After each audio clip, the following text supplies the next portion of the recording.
2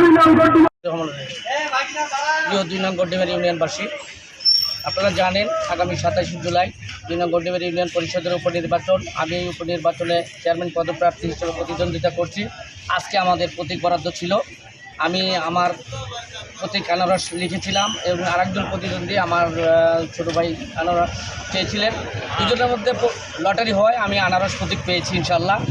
আমার 2 নং গড্ডিমারি ইউনিয়নবাসীর কাছে আবেদন থাকবে, এই আনারস প্রতীকে আগামী 27 জুলাই আমাকে ভোট দিয়ে আমাকে নির্বাচিত করবেন। আমি 2 নং গড্ডিমারি ইউনিয়ন পাশে থাকবো। গড্ডিমারি 2 নং গড্ডিমারি ইউনিয়নবাসী আমার পক্ষে আছে, আমি তাদের পক্ষে থাকবো ইনশাল্লাহ। আচ্ছা, আপনি যদি ভোটে জেতেন তাহলে আপনি আমি